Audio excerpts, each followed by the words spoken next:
Hello students, welcome to my channel. आज हम बात करने वाले हैं व्यष्टि अर्थशास्त्र का चैप्टर नंबर 11 जिसका नाम है बाजार के रूप यानी कि फॉर्म ऑफ मार्केट। आज हम इसके पार्ट 2 की बात करेंगे। पार्ट 1 के अंदर हमने अपनी पूर्ण प्रतियोगिता बाजार यानी कि परफेक्ट कंपटीशन मार्केट और एकाधिकार बाजार यानी कि मोनोपोली, इन दोनों के बारे में हम पूरा टॉपिक क्लियर कर चुके हैं। आज की वीडियो के अंदर हम बात करने वाले हैं एकाधिकारी प्रतियोगिता बाजार यानी कि मोनोपोलिस्टिक कंपटीशन मार्केट और अल्पाधिकार बाजार यानी कि ओलिगोपोली के बारे में। और उसके बाद में हम बात करेंगे सभी प्रकार के बाजारों के बीच में अंतर यानी कि पूर्ण प्रतियोगिता बाजार, एकाधिकार बाजार, एकाधिकारी प्रतियोगिता बाजार तथा अल्पाधिकार बाजार। इन चारों में क्या अंतर पाया जाता है और इनको किन किन आधार पर एक दूसरे से वर्गीकृत किया जाता है, अलग अलग किया जाता है। तो आइए आज की वीडियो स्टार्ट करते हैं।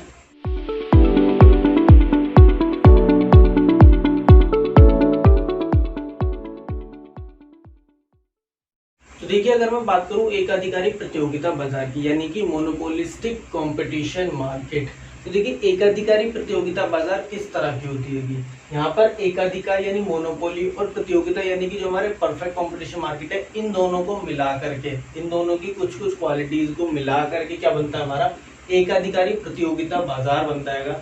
यानी कि अगर इसकी डेफिनेशन की बात की जाए तो एकाधिकारी प्रतियोगिता बाजार वह बाजार होता है या बाजार का वह रूप होता है जहां पर किसी भी वस्तु के क्रेता तथा विक्रेता, वस्तु के क्रेता व विक्रेता बहुत अधिक होते हैं। जो हमारी पूर्ण प्रतियोगिता में क्वालिटी थी वही चीज यहाँ पर आती है कि किसी भी वस्तु के क्रेता और विक्रेता बहुत ही अधिक मात्रा में होते होंगे, परंतु यहाँ पर क्या होता है, वस्तु विभेद पाया जाता है। वस्तु विभेद पाया जाता है। क्या पाया जाता है? वस्तु विभेद पाया जाता है। यानी कि बाजार का वह रूप जहां पर किसी भी वस्तु के क्रेता व विक्रेता बहुत अधिक होते हो, परंतु प्रत्येक वस्तु, हर एक विक्रेता की जो वस्तु होगी वो दूसरे विक्रेता की वस्तु से रंग, रूप, आकार या डिजाइन में कुछ ना कुछ उनके अंदर चेंज जरूर होगा। तो परंतु वहां पर क्या होता है, वस्तु विभेद पाया जाता है। और इसी वस्तु विभेद की वजह से एकाधिकारी प्रतियोगिता बाजार में विक्रेताओं का उनकी वस्तु की कीमत पर आंशिक नियंत्रण पाया जाता है। पूर्ण नियंत्रण नहीं होता, बट आंशिक नियंत्रण पाया जाता है। क्लियर है? तो परंतु यहाँ पर क्या पाया जाता है, वस्तु विभेद पाया जाता है। वस्तु विभेद का मतलब क्या होता है, हर एक विक्रेता की जो वस्तु होगी वो एक दूसरे विक्रेता से अलग होगी। चाहे तो उसका रंग अलग होगा, डिजाइन अलग होगा, उसकी शेप अलग होगी, बनावट अलग होगी, कुछ ना कुछ उसके अंदर चेंज जरूर होगा दोनों वस्तुओं के अंदर। क्लियर है? ये हमारी डेफिनेशन हो गई। अब हम बात करते हैं एकाधिकारी प्रतियोगिताओं की विशेषताओं के बारे में। तो देखिए, अगर मैं बात करूं एकाधिकारी प्रतियोगिता के विशेषताओं की, एकाधिकारी प्रतियोगिता बाजार की विशेषता है, तो इसकी विशेषता कौन कौन सी होती है। जैसे पहले देखिए क्रेताओं और विक्रेताओं की संख्या। तो अभी हमने डेफिनेशन के अंदर भी पढ़ा था कि एकाधिकारी प्रतियोगिता बाजार के अंदर वस्तु के क्रेताओं तथा विक्रेताओं की संख्या कितनी होती है, बहुत अधिक पाई जाती है। जैसे पूर्ण प्रतियोगिता में होती है अनगिनत, बहुत अधिक क्रेता और विक्रेता होते हैं। इसी प्रकार से एकाधिकारी प्रतियोगिता बाजार में भी वस्तु के क्रेता व विक्रेता बहुत ही अधिक संख्या में पाए जाते हैं।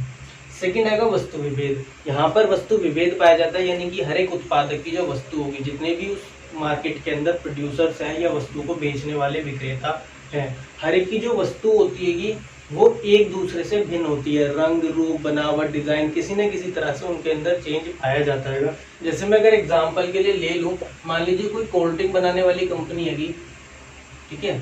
अब कोल्ड ड्रिंक बनाने के लिए कोक आती है, पेप्सी है, या और जो कंपनीज होंगी, और भी जैसे हमारे बहुत सारे ब्रांड्स होते हैं। तो हमारी जो अलग अलग प्रोड्यूसर्स होंगे, अब इन सब की जो बोतल्स आती है, जो इनकी बोतलें होती हैं, उनकी शेप अलग अलग होती है। हर एक कंपनी की जो बोतल होगी, हर एक ब्रांड की जो बोतल होगी, माजा की बोतल अलग आती है, स्प्राइट की अलग बोतल आती है, उसका दूसरी जो कोल्ड ड्रिंक्स है उनकी बोतल का डिजाइन अलग होता है, कोल्ड ड्रिंक का टेस्ट अलग होता है, उनके कलर अलग अलग होते हैं। तो यही क्या होता है, यहाँ पर हमेशा वस्तु विभेद पाया जाता है। सभी वही कोल्ड ड्रिंक्स ही होंगी, लेकिन सबके अंदर क्या, उनकी क्वालिटी में, उनके रंग में, उनकी बनावट में, सब में क्या होता है, चेंज पाया जाता है। क्लियर है? नेक्स्ट क्या हमारा बिक्री लागत है। वस्तु विभेद होने के कारण, अलग अलग तरह की वस्तुएं होने के कारण हर एक उत्पादक को यहाँ पर एडवर्टाइजमेंट पर, अपनी वस्तु के विज्ञापन पर बहुत ज्यादा खर्च करना पड़ता है ताकि उसकी वस्तुएं मार्केट में बिक सके। क्लियर रहेगा। तो इसलिए उनकी जो बिक्री लागत होती है वो बढ़ जाती है। यहाँ पर हमेशा जो वस्तुएं मिलती हैं वो मोस्टली महंगी मिलती हैं। नेक्स्ट है हमारा गैर कीमत प्रतियोगिता। तो देखिए गैर कीमत प्रतियोगिता से मतलब क्या होता है, ये बाजार की वो रणनीति होती है जिसके अंतर्गत उत्पादक जो होते हैं विज्ञापन के माध्यम से अपनी वस्तु को, जो भी वो वस्तु बनाते हैं, अपनी वस्तु को पॉपुलर करते हैं, लोगों को खरीदने के लिए उन्हें प्रोत्साहित किया जाता है कि वो उनकी वस्तुओं को खरीदे। तो यहाँ पर जो उत्पादक होते हैं वो हमेशा कीमत को छोड़ करके गैर कीमत प्रतियोगिता करते हैं। वो अपने उसको, जो भी वस्तु होती है उसको पॉपुलर करने के लिए किस चीज का इस्तेमाल करते हैं, अपने एडवर्टाइजमेंट का, उसकी क्वालिटी का, उसके शेप का, उसकी कलर डिजाइन, इन चीजों का उपयोग किया जाता है प्रतियोगिता में बने रहने के लिए। फिर फिफ्थ है हमारा स्वतंत्र प्रवेश व छोड़ना। एकाधिकारी प्रतियोगिता बाजार के अंदर भी जो भी हमारी नई फर्में आती हैं उनको प्रवेश करना तथा पुरानी फर्मों को छोड़ना बहुत ही ईजी होता है। कोई भी फर्म आसानी से जब मर्जी चाहे उस बाजार से जा सकती है और आने के लिए भी उसको कुछ कानूनी कार्यवाही करके पेटेंट अधिकार लेने पड़ते हैं और उसके बाद में वो मार्केट के अंदर एंटर कर सकती है। तो यहाँ पर प्रवेश करना पूर्ण रूप से स्वतंत्र नहीं होता कि जब मर्जी चाहे तब आगे, कुछ कानूनी कार्यवाही करनी पड़ती है, कुछ पेटेंट अधिकार लेने पड़ते हैं, उसके बाद में वो अपनी कंपनी या जो अपनी फर्म है वो स्टार्ट कर सकते हैं। लेकिन छोड़ने के लिए छोड़ना उनका बिल्कुल स्वतंत्र होता है, जब मर्जी चाहे वो अपनी फर्म को बंद कर सकते हैं। सिक्स्थ है हमारा पूर्ण गतिशीलता का भाव। यहाँ पर जो उत्पादन के कारक होते हैं वो पूर्ण गतिशील नहीं होते, जो एक जगह जहाँ पर लगा होता है वो वहीं पर फिक्स होता है। इसलिए कीमतें कैसी होती है, असमान पाई जाती हैं। कीमतें कैसी होती है, हमारी वस्तु की असमान कीमतें होती हैं, अलग अलग कीमतें पाई जाती हैं। एक ही वस्तु की जो कीमतें होंगी वो अलग अलग होंगी, क्योंकि यहाँ पर जो हमारे पूर्ण गतिशीलता का अभाव पाया जाता है उत्पादन के कारकों के बीच में।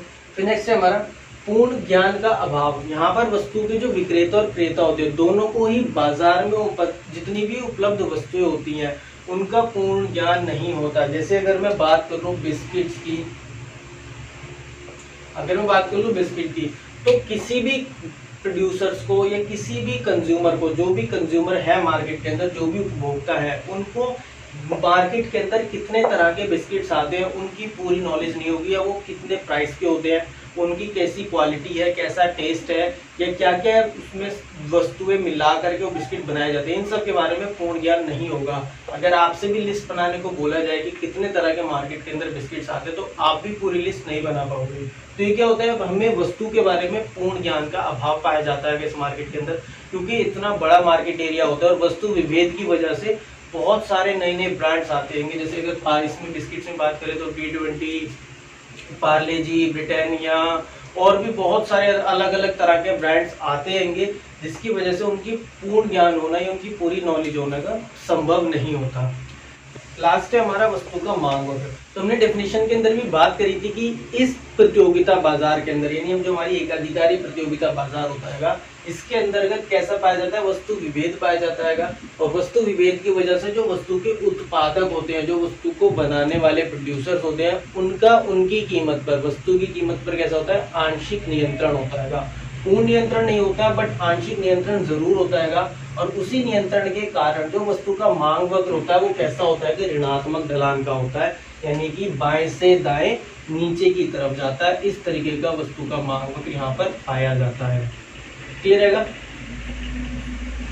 क्लियर है? हमारा वस्तु का मांग वक्र कैसा होता है, बाएं से दाएं ऋणात्मक ढलान का।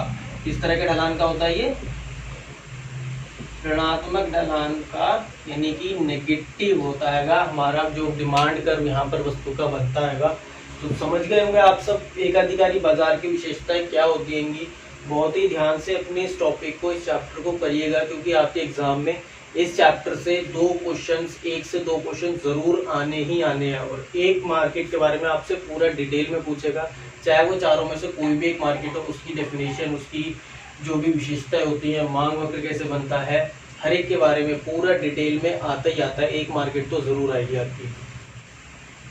अब हम बात करते हैं अपने अल्पाधिकार बाजार के बारे में।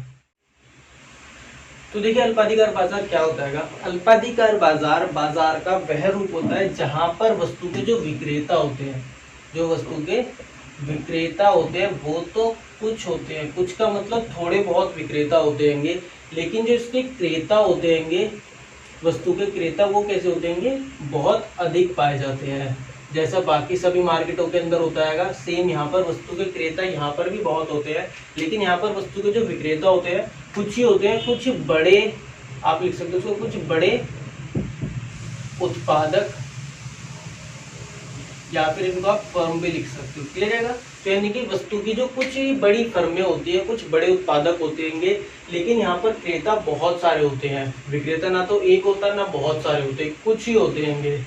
क्लियर है? लेकिन यहाँ पर भी वस्तु विभेद पाया जाता है, वस्तु विभेद यहाँ पर भी पाया जाता है।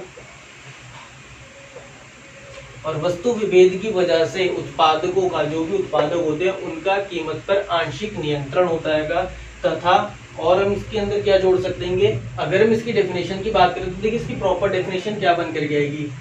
अल्पाधिकार बाजार, बाजार का वह रूप होता है जहां किसी वस्तु के कुछ बड़े उत्पादक या फर्में होती हैं तथा वस्तु के क्रेता बहुत अधिक होते हैं और वस्तु विभेद पाया जाता है, जिसके कारण उत्पादकों का वस्तु की कीमत पर क्या होता है, आंशिक नियंत्रण पाया जाता है। क्लियर रहेगा? ये तो होगी हमारी डेफिनेशन। अलग अलग पॉइंट्स मैंने आपको समझा दिया क्या क्या इसके अंदर फीचर्स आते हैं, क्या क्या विशेषताएं होती हैं। विक्रेता जो होते हैं कुछ ही बड़े उत्पादक होते हैं, यहाँ पर क्रेता बहुत सारे होते हैं, वस्तु विभेद पाया जाता है और जिसकी वजह से आंशिक नियंत्रण होता है उत्पादकों का। क्लियर रहेगा? अब हम बात करते हैं अपनी इसकी विशेषताओं की। तो देखिए अब हम बात करते हैं अल्पाधिकार बाजार की विशेषताओं की। देखिए फर्स्ट क्या है कि जैसे अभी हमने डेफिनेशन के अंदर पढ़ा था कि बड़ी फर्मों की कम संख्या। अल्पाधिकार बाजार के अंदर जो भी हमारे उत्पादक होते हैं वो काफ़ी बड़े होते हैं। बड़े मतलब क्या होता है, वो बहुत बड़े स्तर पर उत्पादन करते हैं, लेकिन उनकी संख्या बहुत कम होती है। जैसे अगर मैं बात करूं तो भारत के अंदर जो कार बाजार है, कार बाजार से मतलब कार बनाने वाले उत्पादक, तो वो क्या बहुत कम है, लेकिन कार को चलाने वाले या उसके जो क्रेता है वो कितने बहुत सारे होंगे। अगर मैं कार बाजार की या जो कार के उत्पादक है उनकी बात करूँ तो कितने होंगे टोटल गिनती में, 10, 12, 15 इतने ही होंगे। बट अगर इसके उपभोक्ताओं की बात करें तो लाखों करोड़ों के अंदर इसके उपभोक्ता पाए जाते हैं। तो ये क्या होता है, बड़ी फर्मों की कम संख्या होती है कि जो भी इसके उत्पादक होते हैं वो बहुत कम होते हैं, 10-15 उत्पादक होंगे, लेकिन क्रेता कितने होते हैं, बहुत अधिक, करोड़ों के हिसाब से भारत के अंदर कार के उपभोक्ता हैं या उसको यूज करने वाले व्यक्ति हैं। फिर नेक्स्ट है हमारा अंतर्निर्भरता की ऊंची मात्रा। तो देखिए अंतर्निर्भरता की ऊंची मात्रा का मतलब क्या होता है, यानी कि सभी जो उत्पादक होते हैं उनकी मांग तथा वस्तु की जो कीमत होती है वो एक दूसरे पर डिपेंड करती है। वो एक दूसरे पर क्या करती है, डिपेंड करती है, वस्तु की मांग तथा कीमत। जैसे अभी हमने मांग वाले चैप्टर के अंदर भी पढ़ा था कि जब भी हम वस्तु की कीमत को बढ़ाते हैं तो उसकी मांग क्या हो जाती है, कम हो जाती है। सेम कंडीशन यहाँ पर लगती है, अगर कोई भी एक फर्म अपनी वस्तु की कीमत को बढ़ाने लग जाए तो उस वस्तु की जो मांग होती है, उस फर्म की जो वस्तु है उनकी कीमत कम होने का डर होता है। एग्जाम्पल के लिए अगर मैं बात करूँ तो जैसे मारुति है, अब मान लीजिए मारुति ने क्या करा, अपनी जो कार की कीमत थी वो बढ़ा दी, तो इसकी वजह से क्या होगा, उसकी जो मांग होगी वो क्या होगी, गिरने लग जाएगी। और मारुति का जो सब्स्टिट्यूट, जैसे एग्जांपल के लिए हम ले लेते हैं टाटा की मांग क्या हो जाएगी, बढ़ने लग जाएगी। टाटा की मांग क्या होगी, बढ़ने लग जाएगी, क्योंकि जो लोग पहले मारुति को परचेज करने वाले थे, कीमत बढ़ने की वजह से वो क्या होगा, वो सब टाटा की तरफ या किसी और कंपनी की तरफ शिफ्ट होने शुरू हो जाएंगे। क्लियर है? यानी कि हर एक जो फर्म होती है, जो उत्पादक होते हैं, वो एक दूसरे पर निर्भर होते हैं, एक दूसरे पर डिपेंड करते हैं। यही होती है हमारी अंतर्निर्भरता। क्लियर है? हर एक उत्पादक जो होता है वो एक दूसरे पर डिपेंड करता है, क्योंकि अगर एक भी उत्पादक अपनी वस्तु कीमत को बढ़ाता है तो उसकी मांग के कम होने का डर होता है। फिर नेक्स्ट है हमारा फर्म के मांग वक्र में निर्धारण में कठिनाई। अल्पाधिकार बाजार के अंदर कभी भी फर्म का जो मांग वक्र होता है वो बनाना संभव नहीं होता। तो इस बाजार के अंदर जो इसलिए अल्पाधिकार बाजार के अंदर कभी भी वस्तु का मांग वक्र नहीं बनता है। नेक्स्ट है हमारा व्यापार गुट का निर्माण। व्यापार गुट का मतलब क्या होता है, यहाँ पर उत्पादक बहुत ही कम होते हैं और उनके बीच में भी कंपटीशन बहुत हाई होता है। तो उस कंपटीशन से बचने के लिए कभी कभी क्या करते हैं, उत्पादक जो होते हैं वो व्यापार गुट बना लेते हैं, मतलब सारे के सारे मिलकर के एक यूनिटी बना लेते हैं, एक यूनियन बना लेते हैं। जैसे अगर मैं इसकी कार बाजार की बात करूँ तो मारुति, टाटा, टोयोटो, इन सब ने क्या करा, एक व्यापार गुट बना लिया। सारी कंपनी जितनी भी है बाजार के अंदर कार बनाने वाले उत्पादक है, उन सब ने एक यूनिटी बना ली, एक यूनियन बना लिया, जिसको हम व्यापार गुट कहते हैं। तो व्यापार गुट का निर्माण यहाँ पर संभव होता है। फिर नेक्स्ट है हमारा प्रवेश में बाधा। यहाँ पर इस बाजार के अंदर प्रवेश के अंदर बाधाएं पाई जाती है। हमें बहुत सारे पेटेंट या कानूनी कार्रवाई करनी पड़ती है कि तब जाकर के हम यहाँ पर इस मार्केट के अंदर प्रवेश कर सकते हैं। क्लियर रहेगा। यहाँ पर जो प्रवेश में बाधाएं होती हैं क्योंकि यहाँ पर हमें प्रवेश करने के लिए बहुत सारे पेटेंट या कानूनी कार्रवाई करनी पड़ती है, इसलिए जो आज के टाइम पर फर्में हैं वो नई फर्मों के प्रवेश को लेकर के ज़्यादा चिंतित नहीं होती, उनको ये चिंता नहीं होती कि मार्केट के अंदर कोई नई फर्म आ जाएगी। फिर नेक्स्ट है हमारा गैर कीमत प्रतियोगिता। इस बाजार के अंतर्गत भी जो भी उत्पादक होते हैं, जो भी हमारे प्रोड्यूसर्स हैं, मारुति और टाटा, इनके बीच में कभी भी कीमत को लेकर की प्रतियोगिता नहीं होती। यहाँ पर अपनी ब्रांड निष्ठा को बनाए रखना ज़्यादा जरूरी होता है। ब्रांड निष्ठा को बनाए रखना ज़्यादा ज़रूरी होता है। ब्रांड निष्ठा से मतलब क्या होता है, अपनी मार्केट के अंदर एक जगह बना के रखना, एक वैल्यू बना करके रखना कि जब कोई पर्सन अगर आप कोई कार खरीदने जा रहा है तो उसके मन में यही होना चाहिए कि मुझे मारुति की कार लेनी है या मुझे टाटा की ही कार लेनी है। ये होती है ब्रांड निष्ठा। तो यहाँ पर जो भी फर्में होती हैं, जो भी उत्पादक होते हैं, वो उस ब्रांड निष्ठा को बनाए रखने के लिए कंपटीशन करते हैं। कभी भी कीमत को लेकर के कंपटीशन नहीं करते कि मुझे सबसे सस्ती कार बनानी है या मुझे उससे कम कीमत में कार बनानी है, मुझे उससे ज़्यादा कीमत में कार बनानी है। क्लियर रहेगा। यहाँ पर अपने ब्रांड को पॉपुलर किया जाता है, अपने जो भी हमारा कंपनी का नाम होता है उसको ब्रांड बनाया जाता है ताकि लोगों को वो ब्रांड याद रहे। क्लियर रहेगा। तो हमारी अल्पाधिकार बाजार की विशेषताएं दी। अब हम बात करते हैं किन किन आधार पर या किन किन फीचर्स पर, किन किन विशेषताओं पर हम बाजार को वर्गीकृत करते हैं या फिर किन किन पॉइंट्स को देख करके हम बता पाएंगे कि ये कौन से बाजार के अंतर्गत पाई जाती है। तो देखिए, अगर मैं बात करूँ कि किन किन आधार पर हम किसी भी बाजार को वर्गीकृत करते हैं, कैसे पता करते हैं कि कौन सी मार्केट है, तो मैंने कुछ यहाँ पर पॉइंट्स लिखे हुए हैं जिनके बेसिस पर हम ये बता सकते हैं कि कौन सी मार्केट है या कौन सी मार्केट नहीं है। हो सकता है आपकी बुक में इनसे ज़्यादा कोई 1-2 पॉइंट और लिखे हो तो आप उनको पढ़ लीजिएगा, बहुत ही आसानी से समझ में आ जाएंगे। अब हम इन पॉइंट्स की बात कर लेते हैं। जैसे फर्स्ट है हमारा क्रेताओं व विक्रेताओं की संख्या। तो हमने अलग अलग मार्केट के अंदर पढ़ा है कि जो क्रेता और विक्रेताओं की संख्या होती है वो अलग अलग होती है। जैसे अगर हम बात करें पूर्ण प्रतियोगिता बाजार की, तो पूर्ण प्रतियोगिता बाजार के अंतर्गत वस्तु के क्रेता और विक्रेता दोनों ही बहुत अधिक मात्रा में होते हैं। एकाधिकार बाजार के अंतर्गत क्रेता तो बहुत अधिक होते हैं लेकिन वस्तु का विक्रेता सिर्फ एक होता है। एकाधिकारी प्रतियोगिता बाजार के अंतर्गत वस्तु के क्रेता और विक्रेता बहुत अधिक मात्रा में होते हैं। और इसी तरह से अल्पाधिकार बाजार के अंतर्गत वस्तु के विक्रेता कम होते हैं लेकिन क्रेता बहुत अधिक होते हैं। वस्तु की प्रकृति, अगर बाजार के अंतर्गत समरूप वस्तुएं पाई जाती हैं, एक जैसी वस्तु पाई जाती है, यानी कि उनकी रंग, रूप, क्वालिटी, डिजाइन, बनावट किसी में भी कोई भी बदलाव नहीं है, तो बाजार कैसा होगा, पूर्ण प्रतियोगिता बाजार होगा। लेकिन अगर वहां पर वस्तु विभेद पाया जाता है तो कैसा होगा, वो या तो एकाधिकार है, एकाधिकारी प्रतियोगिता या अल्पाधिकार है। इन तीनों के अंदर ही क्या होता है, वस्तु विभेद पाया जाता है। तो इन तीनों में से कोई भी एक मार्केट हो सकती है। नेक्स्ट है हमारा कीमत नियंत्रण। अगर वस्तु की कीमत पर उत्पादक का कोई नियंत्रण नहीं है तो पूर्ण प्रतियोगिता बाजार है। अगर उत्पादक का पूर्ण नियंत्रण है, पूरा का पूरा कंट्रोल उत्पादक के हाथ में वस्तु की कीमत का, तो एकाधिकार बाजार है। और अगर आंशिक तौर पर नियंत्रण है तो या तो एकाधिकारी बाजार है या फिर अल्पाधिकार बाजार है। बाजार का ज्ञान, अगर उत्पादक और उपभोक्ता दोनों को ही, वस्तु के उत्पादक तथा उपभोक्ता यानी कि क्रेता तथा विक्रेता दोनों को ही बाजार का पूर्ण ज्ञान है, बाजार मतलब वस्तु से रिलेटेड जितनी भी नॉलेज है उनको पूरी नॉलेज है, तो वो बाजार का कैसा रूप होगा, पूर्ण प्रतियोगिता बाजार। और बाकी सब बाजार के अंतर्गत हमें वस्तु का पूर्ण ज्ञान नहीं होता, ना तो एकाधिकार में, एकाधिकारी प्रतियोगिता तथा अल्पाधिकार, तीनों ही बाजारों के अंदर हमें वस्तु के बारे में पूर्ण ज्ञान नहीं होता। फिर नेक्स्ट है हमारा कारकों की गतिशीलता। पूर्ण प्रतियोगिता बाजार के अंतर्गत जो वस्तु के कारक होते हैं, जो भी उसके उत्पादन के कारक होते हैं वो पूर्ण गतिशील होते हैं, और बाकी सब बाजार के अंतर्गत जो कारक होते हैं वो पूर्ण गतिशील नहीं पाए जाते हैं। क्लियर है, समझ में आ गया कि किन किन आधार पर हम बाजार को वर्गीकृत करते हैं या उनके अंदर इन फीचर्स में से क्या क्या पाया जाता है। अब हम बात करते हैं पूर्ण प्रतियोगिता बाजार, एकाधिकारी प्रतियोगिता बाजार, एकाधिकार बाजार तथा अल्पाधिकार बाजार के बीच में अंतर की। तो देखिए, अब हम बात करते हैं बाजारों के बीच में अंतर की। पूर्ण प्रतियोगिता बाजार, एकाधिकार बाजार, एकाधिकारी प्रतियोगिता बाजार तथा अल्पाधिकार के अंतर्गत क्या अंतर पाए जाते हैं। तो हमने यहाँ पर अंतर के कुछ आधार लिखे हुए हैं जिनके आधार पर हम इनके बीच में अंतर पता करेंगे। पहला क्या हमारा क्रेता व विक्रेता। तो देखिए, जैसे हमने बात करी थी पूर्ण प्रतियोगिता बाजार के अंतर्गत जो वस्तु के विक्रेता होते हैं वो भी कितने होते हैं, बहुत अधिक होते हैं। और क्रेता भी क्या होते हैं, अधिक होते हैं। अगर मैं बात करूं एकाधिकार की, तो जो विक्रेता होता है, विक्रेता तो सिर्फ एक होता है, लेकिन इसके क्रेता कैसे होते हैं, अधिक होते हैं। इसी तरह से एकाधिकारी प्रतियोगिता के अंतर्गत क्रेता विक्रेता अधिक होते हैं और क्रेता भी क्या होते हैं, अधिक होते हैं।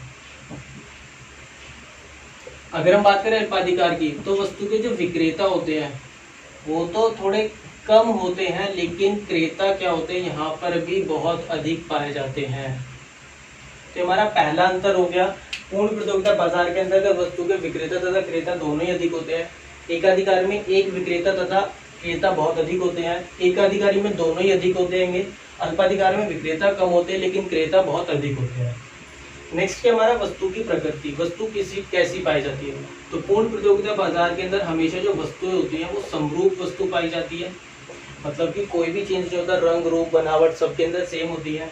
एकाधिकार के अंतर्गत वस्तु विभेद या समरूप, मतलब दोनों ही पा सकते हैं, या तो समरूप होगी वस्तु विभेद, दोनों में से कुछ भी हो सकती है। एकाधिकारी प्रतियोगिता के अंदर हमेशा और हमेशा वस्तु विभेद पाया जाता है, यहाँ पर हमेशा कुछ ना कुछ चेंज मिलेगा। और इसी तरह से अल्पाधिकार के अंतर्गत भी वस्तु विभेद पाया जाता है। क्लियर रहेगा। नेक्स्ट है हमारा कीमत, तो वस्तु की जो कीमत पर नियंत्रण किसका होता है। पूर्ण प्रतियोगिता बाजार के अंतर्गत कोई नियंत्रण नहीं होता,